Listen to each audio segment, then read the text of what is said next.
Lord, yes, papi, hit me one time and make it funky. I was brought up and told to have no fear. I was brought up and told to have no fear. I was brought up and told to have no fear. Welcome to the Full Circle Podcast. I am one of your hosts, David Roberts, along with the OG, Dr. Neal Holmes. Today's going to be a special show. We don't have a guest, and probably one of the comments that I receive all of the time, or probably most of the time when I talk to people about the show, or people comment on our videos on YouTube, is that the doc really is insightful. The doc is breaking it down, so on and so forth. People just love to hear what Dr. Holmes has to say about things. So what we're going to do today, I'm going to share with Dr. Holmes a few of the comments that we've received on past shows, since we record them and don't do them live.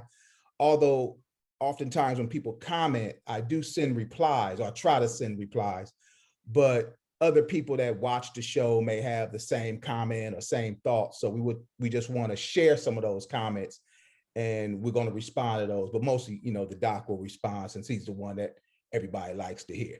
All right, so we'll start with, Dr. Holmes, we'll start with the show that we did about the Congo. Mm-hmm. And Brother Maurice was talking about the fact that there are mostly young people in the Congo. The majority of the people in the Congo are 21 and under, or something like that. And I did have someone comment on that video, and they wanted to know why. I did not have the answer. So can you provide us some insight as to why right now in the Congo, and I think most African countries, they're mostly populated by a young population? Yeah, Africa has the youngest population in the world right now, and it's a combination of a couple things. One is a combination of the fact that the lifespan itself tends to be fairly short. You don't have a lot of people, a huge number of people who are over 65. I mean, there is a senior citizen or a population of elders that really plays an important role in their everyday life, especially in the rural areas, but in the cities as well. But the fact is the lifespan is not that long. I mean, it's shorter than it should be. And so the population skews to the younger. And then we also have a high fertility rate. And the higher your fertility rate, the more children each person has, produces, the younger your population tends to be, because you're producing a lot of, babies. And so the higher your fertility rate, oftentimes the younger your population. Now, the implications of that is it's a good thing, but it's also a dangerous thing, in the sense that you have a population of people who are very young, very energetic, and in many cases very innovative.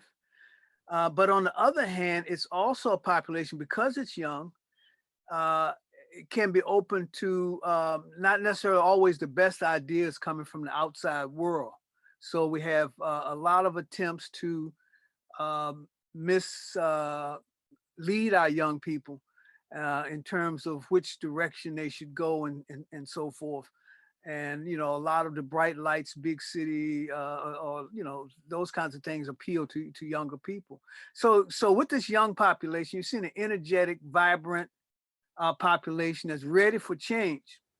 The question is, what kind of change, and what experiences can they draw upon from older generations that may not be around as much to provide, some insight and some, little guidance.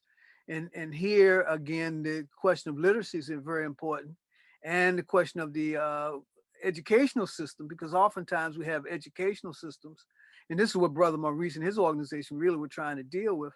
You have educational systems which were built on the old colonial systems, and they kind of bypass the history that's really kind of important of the country itself and the continent itself, and of our people themselves around the world. So sometimes we don't necessarily see all the things that can be done because we don't have that educational background is missing. Okay, good. And that's actually kind of a good segue to the next point or the next comment I wanted to see if you wanted to respond to, and I could respond to it as well. But when we did our show on hip hop, you were absent for that show, where Lords of the Underground were here, and we talked about the hip hop culture. And one thing that they pointed out is that they were the first hip hop group to perform in Angola. You know, and that was very interesting. So with the hip hop show, our basic theme of that show was, how do we preserve our culture? How do we preserve hip hop culture as something that was created by our people when we're tuning out? You know, mostly people 35 and up are kind of tuning out and saying they're not enjoying what they're hearing on the radio. So a couple of the comments that I have, and I'm kind of like combining comments, you know, because I can't go down through every one of them. But one guy would say, well, hip hop is okay. He thought it was kind of stupid to frame it that way and say we're tuning out, because there's always been aspects of the culture that we enjoyed and some that we didn't enjoy. And so I kind of commented to him, I said, well, that's true, but I'm talking about generally speaking right now, most people 35 and up, 40 and up are kind of like, they're not listening to it, you know, or at least not listening to what's played. And so, you know, his other comment, we kind of went back and forth. And he said, well, what are we supposed to do? Just get our own country? In other words, he thought that I was trying to say that since other people are enjoying hip hop like they enjoyed in Japan, England, you know, Ireland, that I was saying I had a problem with that. And I didn't have a problem with other people enjoying it, because I want these young rappers to make as much money as they can. You know, I was just saying that I hate to see our people moving away from it, you know, completely as a culture. Not so much I'm liking this song or that song, but just moving away from it as a culture. Do you have a comment on that at all? Well, I'm not a big hip hop head, and you know, and I'm sort of right now getting into some of the music that I missed from, you know, like the back in the day stuff, and even my daddy's day, you know, that, you know, and the jazz format. But I think hip hop is important, and it was important because it helped to create a language, and not necessarily a language, but a medium that people could use to express themselves. And around the world, hip hop is used in a very political way in many instances, and it has that you know, that kind of contradiction between the political hip hop and the more money making hip hop, or the you know, hip hop is about making money however you can make money, and when I say political hip hop, I'm not necessarily talking about Democrat, Republican type of politics, although you see a lot of hip hop artists falling into that thing. But I'm talking about actually hip hop, which really began coming out of a Black Power movement. Now, what's interesting is all around the world, you have these oral traditions, and hip hop just made it technical. You know, you take the oral tradition and add some beats, and if you listen to the early hip hop, that first generation of it, you get a lot of Juba beats, you get a lot of beats from West Africa, you get a lot of basically beats that are coming from Yoruba culture and so forth, and some of the cultures that come over, and some of the cultures that come over here, you know, and even when you look at breakdancing and all of that stuff, that's reflection of what was going on in Brazil. And even the early hip hop artists were coming up from the islands, you know, from the Caribbean, you know, with these big systems.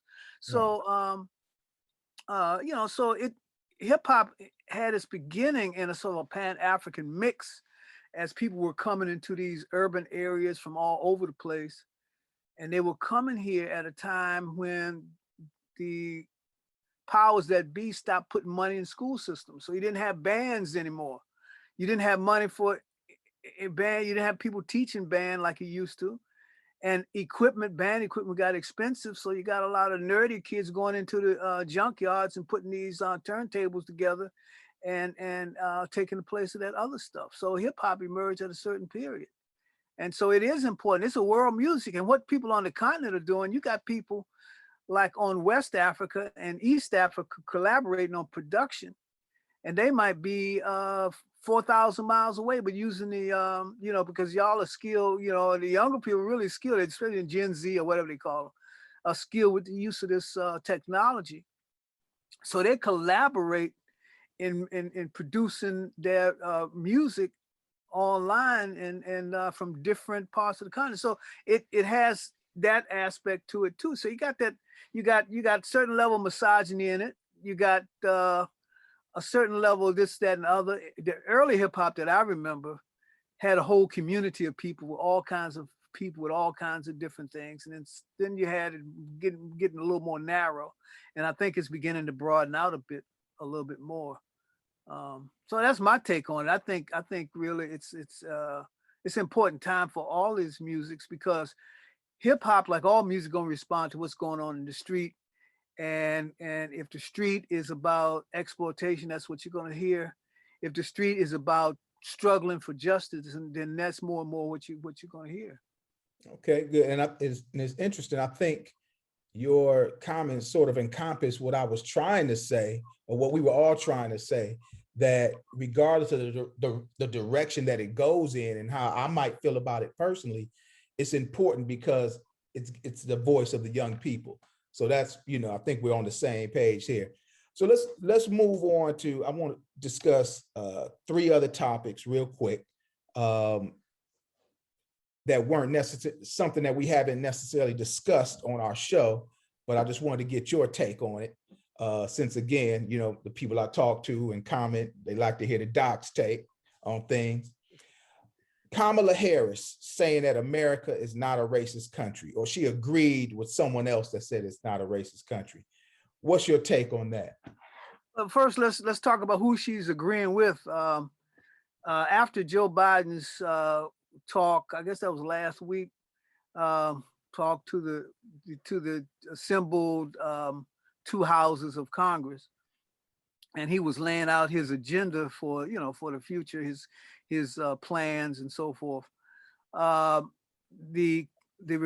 these talks, each the other party gets a chance to do a rebuttal, and the person who did the rebuttal for the Republicans was Tim Scott, who's a Black senator from South Carolina.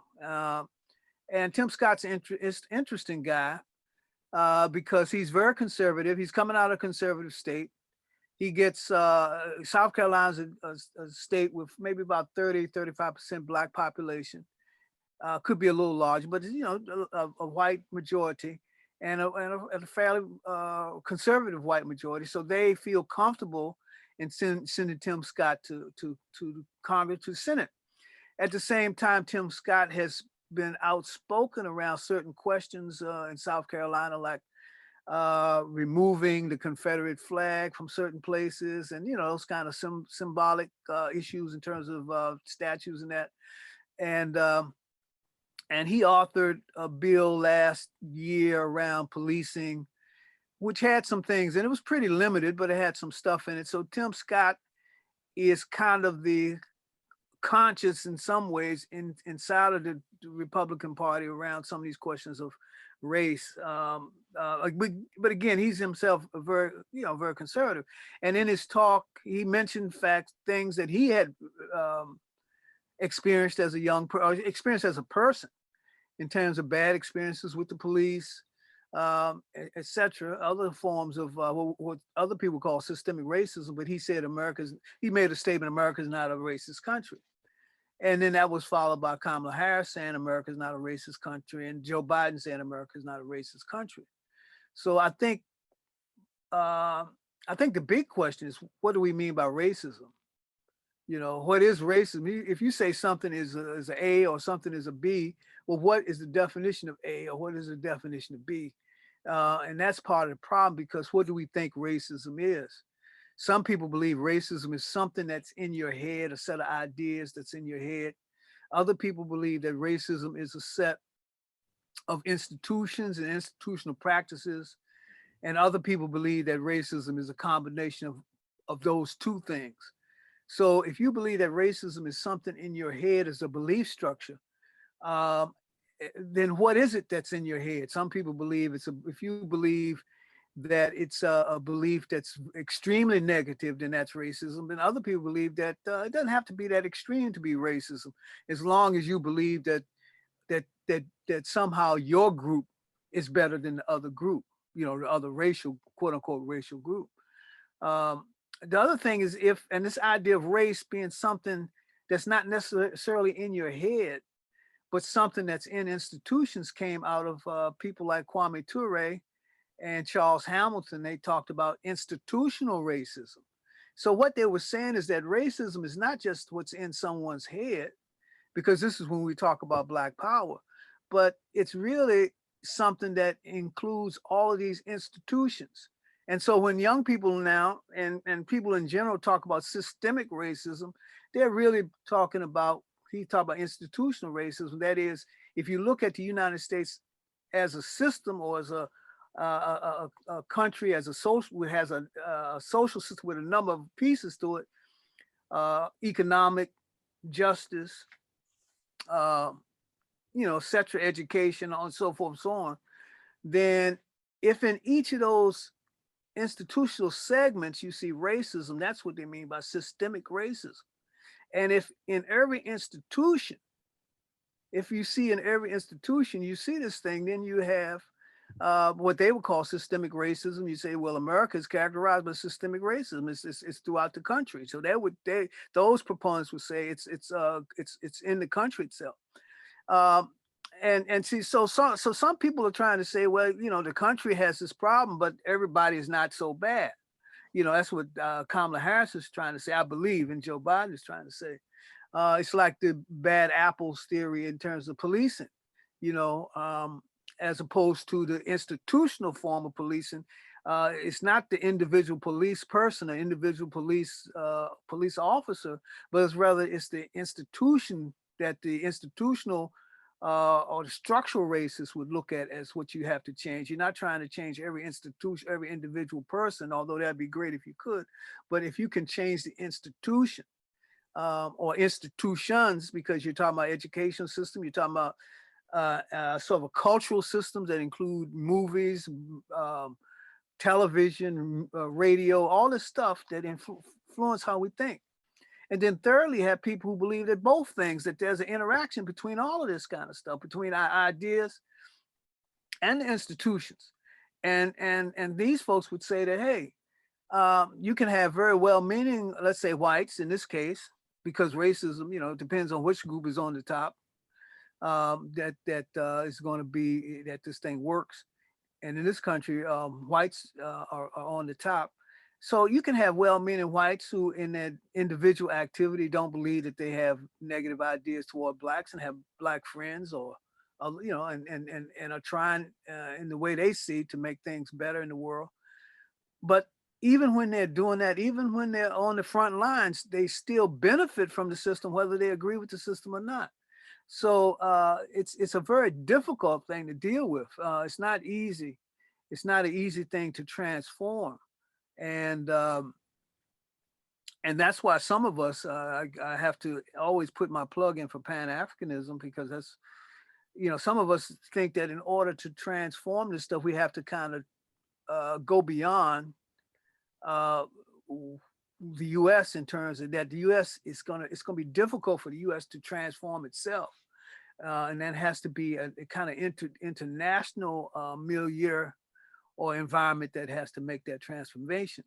But the question, is so if you're an institution, if you're an individual, that racism is just an idea in somebody's head, and maybe racism is when you go and put somebody on a tree and lynch them and stuff like that, and only extreme acts are racist acts, then that's one thing. But the other views, if you look at things as institutional, and how people have buy-ins to that, even when they disagree with it in the larger sense, then they and that you can benefit from a system that you don't even agree with, You know, because you know I'm a male.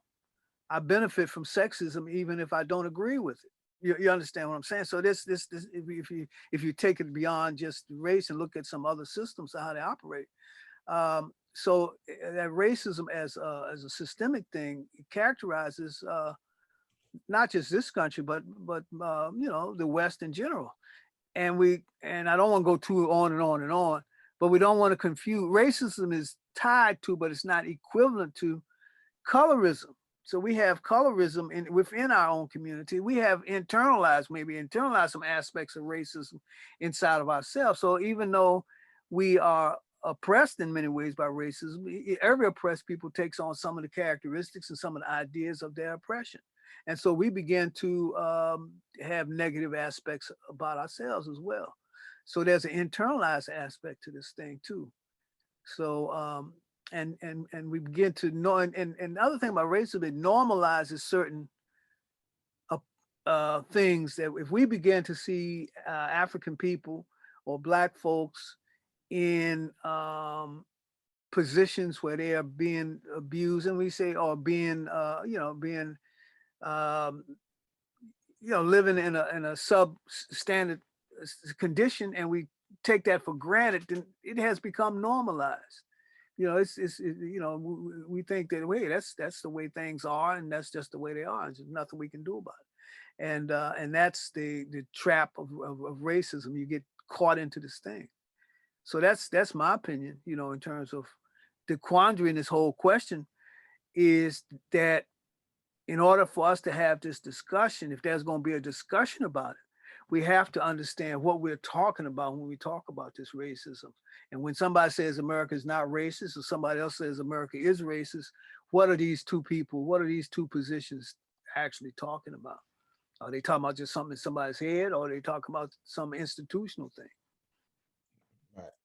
And it's interesting. One thing, I mean, you made several valid points, and one point that you brought up when you mentioned the culture, and that made me think instantly about the George Floyd incident. Mm-hmm. And just remember when that cop, Derek Chauvin, had his knee on his neck, one of the other cops wanted to move him, like, shouldn't we get him inside or turn him on his side or something?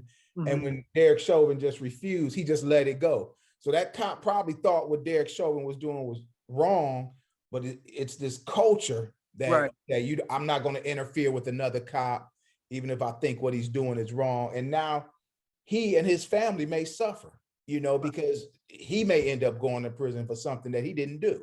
Right. And see, the other thing that was Chauvin outranked those other police officers. He outranked them. He was the trainer. Okay. So he's training. He's showing, and the woman in the town next door that killed the young man, she was a trainer. So if you're out on patrol of whatever, and this guy's the trainer, and they're showing you what you're supposed to do, and you've been through training, you say, hey, maybe we shouldn't do this, but hey, you're being trained, and you've taken those psychology courses where they put you in the thing, and they have all of a sudden they have people giving out electric shocks, and you're in this group, and you feel that peer pressure. So pretty soon you're giving out electric shocks, right, to people, and making them scream, and because you're kind of in that under that pressure. Now, this is the first time I've heard that Derek Chauvin outranked them. They might be able to use that to their advantage. Oh yeah, most of those guys were pretty new. Yeah, they may use that in their trial. Those guys are pretty new, and the thing now, we're going to hear the appeal. The appeal is coming in now. Really request to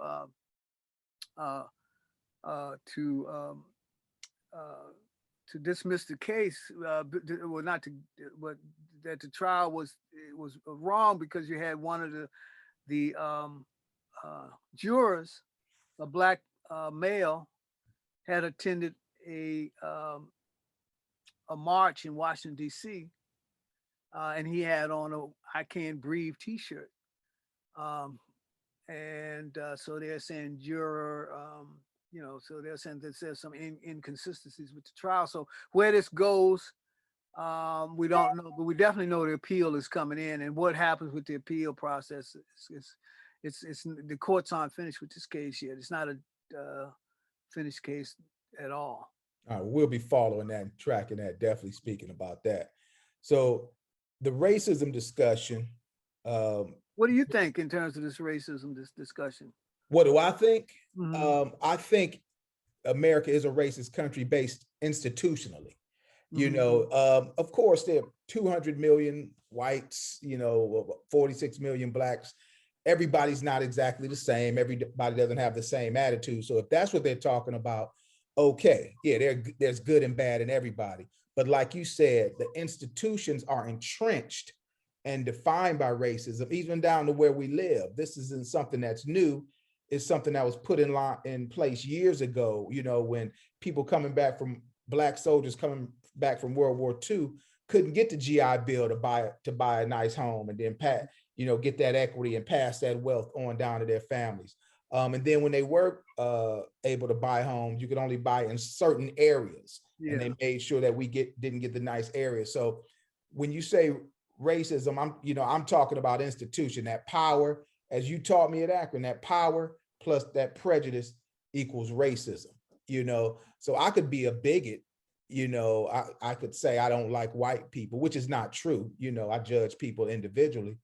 But even if I don't, there's really nothing that I can do necessary to discriminate unless I'm on the interview committee at my job and a white guy comes up to be interviewed and I make up a reason that I don't want him and my team goes along with it, but for the most part, we're not going to be in, I'm not in a position to discriminate. All I could do is hate. And if I do hate, that impacts me more than the people I'm hating. So, that's wasted energy. I don't, spend my time doing.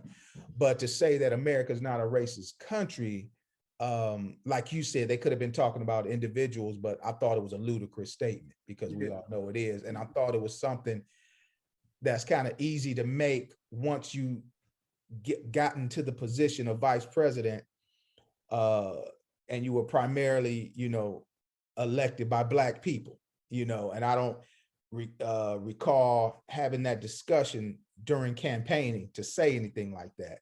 So it's interesting that once they've been, you've been elected, then you would make a statement like that or agree with a statement like that, right? Well, it's a difficult. I mean, it's not difficult, but it's the fact that within, you got these pretty much two plantations.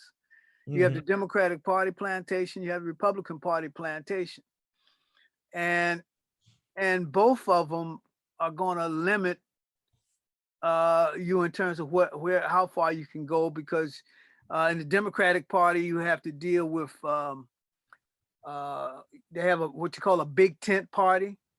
You have blacks in there, you have whites in there, you have Latino people or Latinx people, as they say, and you have Asians in there. You have all sorts of people in there. You have different kind of subgroups. So it's a big tent party with all kinds of subdivisions. And then the Republican Party is a little has a large group of most predominantly white folks. So it's one that's easier to discipline, and you have less, you can be more outspoken there because you're not going to offend somebody else's group as much. You see what I'm saying? So so here you have to in the Democratic Party, you have to negotiate between a lot of different viewpoints, and you don't, and the key objective of that whole talk, all the politics around that speech was, the politics is how do you get the bulk of that spending bill passed, that infrastructure bill passed, so you can and so you only have 50 votes, and Kamala Harris with the tiebreaker in the Senate, and you already have 2 Democratic senators who might jump ship, or who not necessarily jump ship, who don't want to see the whole thing. You at least have 1, maybe 2. And so and if you're trying to court at least 1 or 2 on the other side, that's what that's how they're looking at this question. So again, inside of that political arena, there's, although people say vote and do this and that and other, and that's important, but you got to understand the limitations of that whole piece. And you can go at a certain distance, but unless you have your own independent party, or unless there's a party that's pretty aggressive, you know, like the right wing has a very aggressive party, which has not even apologized for trying to take over the Capitol building. Right. And at the time that they left, what, 5 or 6 people dead, 5 people dead. I think another person died later. They don't feel they have to apologize because they have a united kind of they don't have that many folks. They can go where they want to go, and they represent, what they consider to be the power group. You see right away. So so when you talk about race and this question of power and the assumption of having the right to do and say what you want to say, and not to have anybody complain about it, because power is the ability to make.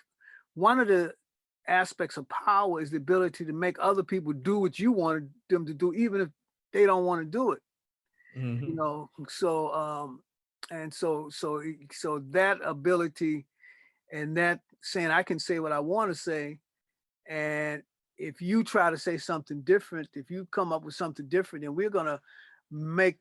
And you try to say something in university, and then we're gonna make stuff like what they call critical race theory illegal, on college campuses. But if you criticize me, I'm gonna call you somebody from the council culture. But if I counsel a whole academic enterprise, and they usually don't understand what it is, then I'm just being me. I'm just being forthright. So that's all bound up in this question of who's a racist, or what is a racist, or what racism is. And when you look at a country like the United States, which was built on not just slavery, but it was built on the genocide of Native people and just taking their land. And then when you talk about the Asians, when you come over, you used to use terms like the Asian pearl, Chinese peril. These people are dangerous if they come in. So, so all of these things, they grow and they build and they build. And it's going to take a lot to, and just to remove a statue, of somebody who fought to maintain slavery, even to expand slavery, not just to maintain, but to expand it. Over 150 years later is difficult. To shows you how entrenched this stuff is. Now, you mentioned the Asian peril, which that's also something I wanted to touch on and get your take on. Recently, I believe it was the Senate passed the Asian Protection Bill, almost unanimously. It was just one no vote. When we've been, trying to get an anti-lynching bill for years. And of course, I have no problem with an Asian protection bill at all. I don't want to see anybody being attacked or, hurt or discriminated against. But what did you think about the fact that they were able to pass this Asian protection bill so easily? And we haven't had an anti-lynching bill for African Americans, and this has been going on for years. Well, I think there's a couple of things. The Asian communities and a community, because you have several groups in there, and if you don't want to make a blanket statement, but there are a couple of things that we see. And I got to make sure my numbers are right. I can go back and check. But the last time I looked, Asian Indians from India, people who descended from India, are about the highest income group in the country. Okay. And we also see high income among certain other groups, the Chinese, the Japanese, and so forth. in addition to that, each of those groups that I've just named, the Indians, the Chinese, the Japanese, many of them have ties either directly to China, or maybe not necessarily to China, but maybe like to Taiwan, or to Japan, or whatnot, or to India itself. And each of those countries are either up and coming countries. China's the number 2 economy in the world. Taiwan is, is very important to the United States politically, in a lot of ways, geopolitically. Japan is maybe the 3rd or 4th largest economy in the world. If you take the United States out of the world economy, all the top world economies are Asian. And Asians also are one of the most in terms you look at marriages, they're one of the most integrated groups in the country. So there's a lot of white Asian marriages. And so when we talk about the Asian community, you talk about either people who are well in place in the society in terms of business owners, even small business owners or big business owners. You talk about Silicon Valley, you couldn't have it without South Asians. And then you have other groups that are less, high on the totem pole, the Cambodians, the Vietnamese to some extent, but they're moving up and so forth. So they represent a bourgeoisie or petty bourgeoisie that's important economically. So numbers don't always make the difference in this country. Numbers are important, but the organization, and again, the international connections are so important. The thing that we don't think about a lot of times when we make our political calculations in terms of power. What are the international, because power is international. What are our international connections, and how firm are those international connections? And how much do we use those? How much of those connections worth in terms of both economics and political clout and cultural clout? So you have Donald Trump in terms of his diversity, and the Republican Party in terms of its diversity. Had a number of Asians in place in not a huge amount, but in place in the cabinet and so forth. So you're talking about dealing with a group that's fairly well in place economically. Okay, and so you think that's what played a role in them jumping so quickly to get that bill going for them? Yeah. And we haven't had an anti-lynching bill for African Americans. Yeah, I think that's got a lot to do with it. And then see what do we represent? We represent the we are colonized, right? Mm-hmm. African people. Mm-hmm. Many of the Latinx people or Latino people, the people from Puerto Rico colonized. Many of them say they are. Chicano people colonized. Definitely Native Americans colonized, and so that is a different level of oppression than racial oppression or that Asians might experience. They can experience some heavy stuff, but they're not shut out of let's say Silicon Valley. They're not shut out of when Chinatown's now having problems, but when we attempted to build our Harlems and our little Africas and our highways will run through them, we would have developed a kind of in Cincinnati, Ohio, the first Black-owned department store, and maybe the first department store in Cincinnati was owned by a Black man. It was burned down 3 times. After the 3rd time, the guy couldn't do it anymore. So that level of intensity they hadn't faced, although they faced some rough times. They've been lynched in certain areas. They've been run out. Families were, it was difficult to develop family life during certain periods. But with the emergence of Japan in particular, and then China and so forth, we begin to see some changes. And it's interesting that when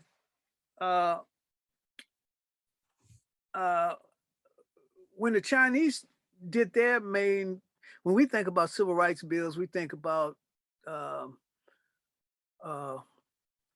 what's that? The school education, Bill Brown versus the board.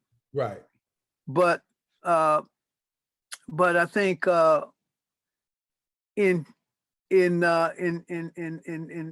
California, in San Francisco, the big case was a case around the right of Chinese people to own their own businesses and to run their own businesses, and to profit from their own businesses and not be pushed aside and have discriminatory laws to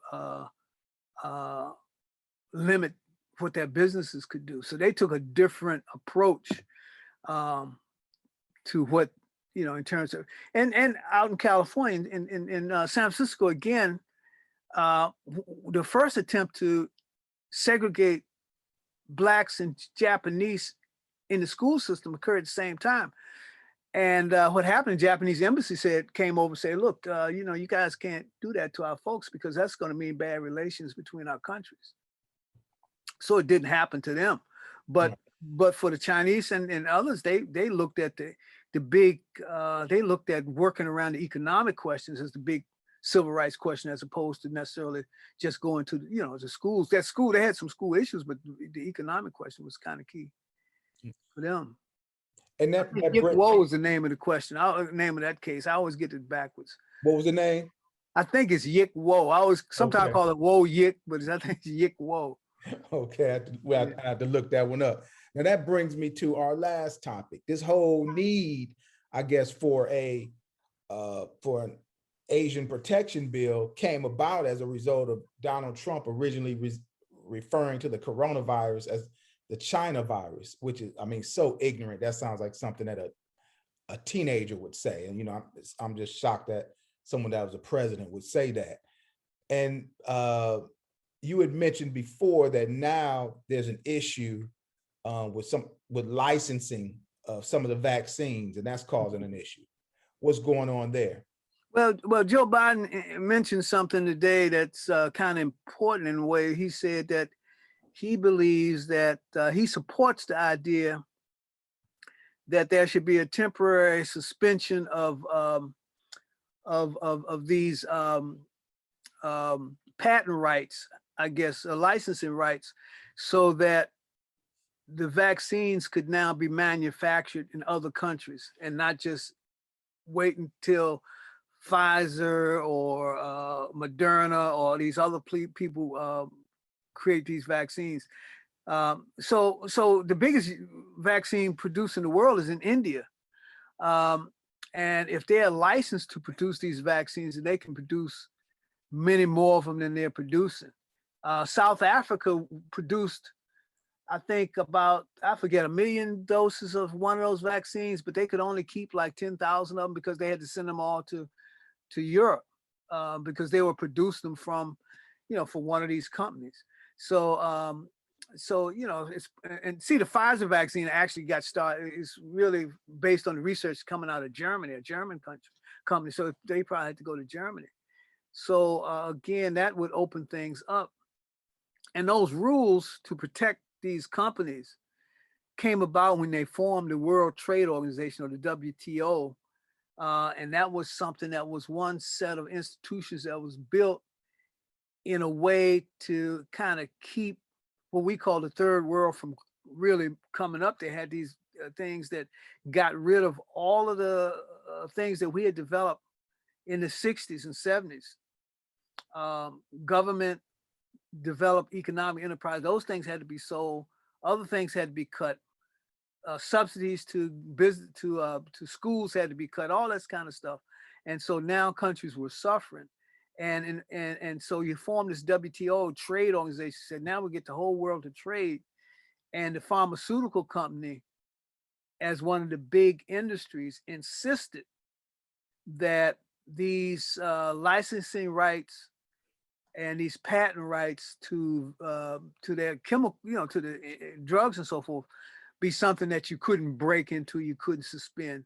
And and that was designed. One of the reasons it was done that way was to keep these other countries from really being able to develop and move forward. Again, that we need to have our own industries and all of these things I'm saying Africa, and not be beholden to other folks for whatever it is that we need, be they vaccines, be they shoes, be they, Right. uh, trains or whatever. We need to be able to build those things ourselves. Well, that's definitely true, and it's definitely one of the reasons that I know you always take the Pan-African perspective and talk about that this, institution, meaning the United States, is just going to be, difficult to change, and that, you've mentioned that several times. We're going to move from this one and start fresh, so to speak. So, yeah, and this one is based on a certain type of capitalist system, a slave-based capitalist system, where the slavery stuff is bound up in that capitalism. All of that stuff from the slave system, whether you talk about, the slave patrols is somehow bound up into policing. The fact that you don't want the Black family to stay together, you want to, whenever it's possible, try to split them apart. Bound up in this whole way we do things in this country economically. So this system of capitalism, again, is something that's grew out of slavery. It has a negative impact on us and around the world. And again, that's where you can critique it. Only now can you critique it a little bit in some of these mainstream parties. But basically, in order to really critique it and really move forward, you have to have a certain independent politics and a certain independent movement that's independent of the two big parties that we have.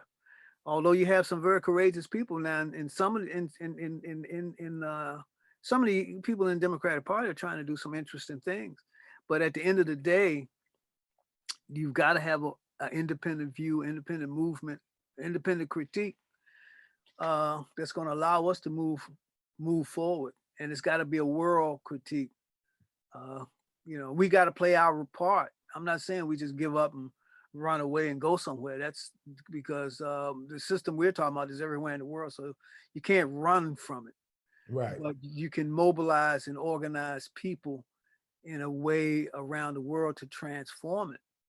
And then when Europeans or whites of goodwill begin to see that it is in their long-term view, it's in the short-term view to support the system as it is, but it's in their long-term view interest to enter in a human race, which is where everyone is equal and everyone has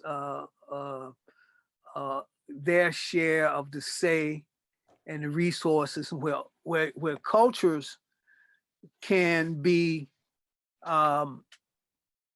you can have all kinds of different cultures, and we can appreciate all of these cultures, just different ways of doing certain things here and there. But at the same time, there's so much that we can share in terms of science and different things. So this coronavirus is telling us that if you want to fight it, you can't go around fighting each other. You cannot have a world in which you let the virus flare up in one place, because pretty soon it'll flare up someplace else. Definitely. In order to fight the virus, the world has to cooperate, and it has to put more than money. It has to be more than profit. It has to be more than the main value. Human life has to be the main value, and human life all over the world. And the most valuable life has to be, I mean, not the most valuable, but the life that we have to put most attention to is those lives which are most oppressed, and those lives which are most at risk. All right. And I think that's a perfect point to leave off on, because you can't make probably any more important statement than that. And I didn't think that we would even take this long, being just the both of us. But that's an excellent point to leave off on. So, Dr. Holmes, I just appreciate you allowing me to, do the show this way this week, and just, pick your brain on everything, since you're the one everybody wants to hear anyway. People want to hear your insights and everything. I don't know about Well, our audience does. So, and to everybody that's listening again and watching, thank you for your support, and we'll see you next week. Take care. Lord, yes, papi, hit me one time and make it funky. I was brought up and told to have no fear.